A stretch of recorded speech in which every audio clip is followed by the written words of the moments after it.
Estela Balardim. Muito obrigado, senhor presidente. Bom dia, colegas vereadoras, colegas vereadores.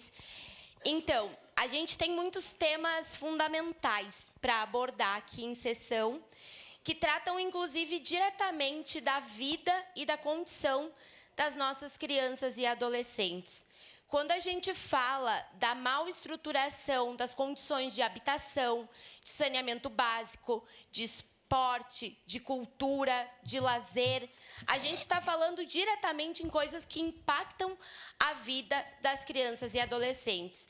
E me preocupa um pouco isso, que a gente só esteja atento à vida dos fetos, mas que depois que a criança e o adolescente nascem, a gente esqueça e ignore que eles são merecedores de direitos garantidos pela Constituição e que muitas vezes esses direitos não são utilizados, usufruídos de forma plena.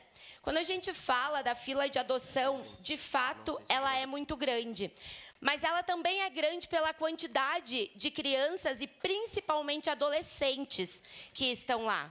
Estão lá aguardando para receberem uma família, receberem um lar cheio de amor, mas, infelizmente, na nossa sociedade, não é toda criança e adolescente que é vista como alguém merecedor de ser adotado. Então, também é importante citar isso, que essa questão ela não fere esses direitos. O que fere esses direitos, às vezes, é a falta, é a parcimônia do poder público na garantia de todas essas estruturas. Aqui, a gente não vai discutir se a gente é favorável ou não ao aborto. Eu acho que é importante a gente trazer alguns dados para tornar mais lúcido esse debate.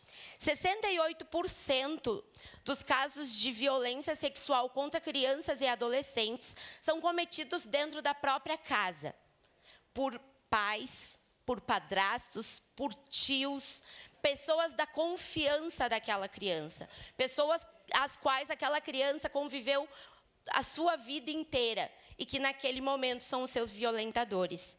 320 casos de violência contra criança e adolescente ocorrem por dia, ou seja, são 2 casos por minuto aqui no Brasil.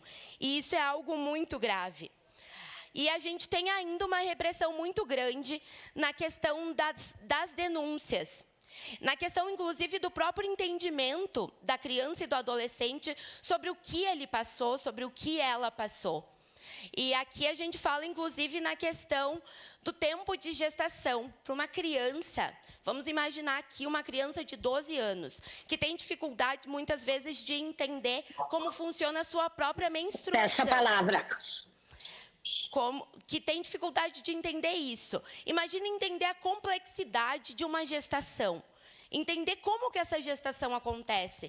E o medo, se foi alguém da família, como a gente vê, que em mais de 50% dos casos é o fato, imagina o medo da repressão, o medo do que essa criança pode sofrer novamente se ela denunciar esse caso. Então, são muitas complexidades que precisam ser abordadas e analisadas aqui, para que a gente não esteja fazendo aquele debate pura e simplesmente para a torcida, mas que a gente esteja, de fato, dispostos a debater a complexidade desse tema, que não é um tema fácil, não é um tema simples, é um tema que envolve uma questão muito central de humanidade. A gente está se aproximando do Maio Furtacor.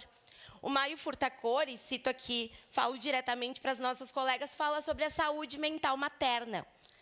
E vamos imaginar uma mãe, uma criança, uma adolescente, uma mulher vítima de estupro, tendo que manter aquela gestação, ter aquele filho, como isso não impacta diretamente na sua saúde mental, muitas vezes, inclusive, na sua saúde física.